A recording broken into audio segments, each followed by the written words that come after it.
The manosphere or androsphere is a name given in the early 21st century to a loose and informal network of blogs, forums and websites, with internet commentators focusing on issues relating to men and masculinity, as a male counterpart to feminism or in opposition to it. Many of these are men's spaces. Their content is varied, and includes men going their own way, men's rights issues, fathers' rights movement activists, and male victims of abuse, self-improvement, bodybuilding, anti-feminism, and seduction community commentary for pickup artists.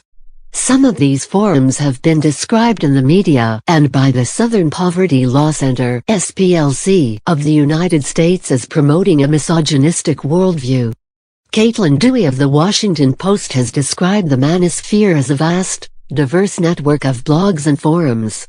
According to The Guardian columnist Ava Wiseman, the manosphere is a mix of men, pickup artists, male victims of abuse, fathers' rights proponents, who come together online. Notable examples of manosphere sites reportedly include the Red Pill Room, a voice for men, and Rushvi's website Return of Kings, as well as his personal blog and forum. The manosphere has its own distinct jargon. Manosphere websites commonly use red pill and blue pill imagery as an analogy.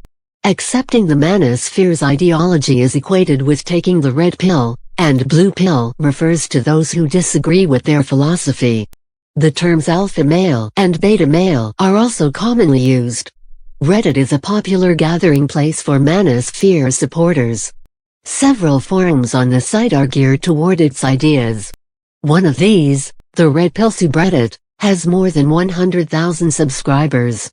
According to Caitlin Dewey of The Washington Post, the manosphere's core philosophy basically boils down to this: 1. Feminism has overrun/corrupted modern culture, in violation of nature/biology/inherent gender differences, and 2. Men can best seduce women/save society in general by embracing a super-dominant, uber-masculine gender role, forcing ladies to fall into step behind them. Ava Wiseman of The Guardian said that advocates of the men's rights movement are united by their belief that feminism is the enemy. They are strongly opposed to circumcision and believe that a double standard exists in society and how circumcision is viewed relative to female genital mutilation. GQ's Jeff Charlotte described A Voice for Men as surprisingly pro-gay, or at least anti-gay. Rod Dreher of The American Conservative has said that the manosphere dehumanizes both men and women. Caitlin Dewey accuses it of excluding gay, lesbian, and transgender people. Mark Potok, a spokesman of the Southern Poverty Law Center (SPLC), said that the forums are filled with pure unvarnished women hatred and compares the manosphere to white supremacist websites. The SPLC later added a caveat, saying, "It should be mentioned that the SPLC did not label MERS as members of a hate movement. Nor did our article claim that the grievances they air on their websites, false rape accusations, ruinous divorce settlements and the like, are all without merit.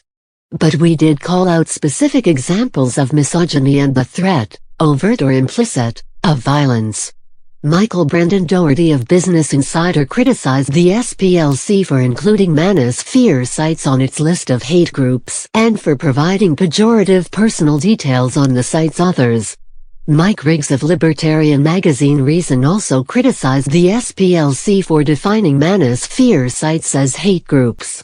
Said Riggs, "Take note, America, having consensual sex. Rush is not a rapist, but a seducer with someone you don't actually like, and then never calling her/him again will land you in a reputation-ruining SPLC report."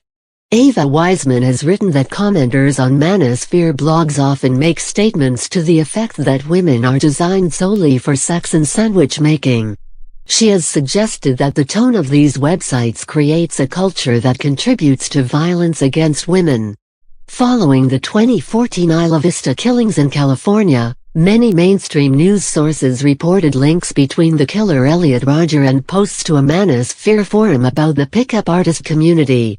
Caitlin Dewey, writing for The Washington Post, said that while the manosphere was not to blame for Roger's attack and it would be irresponsible to make that claim, Roger's misogynistic rhetoric seems undeniably influenced by the manosphere.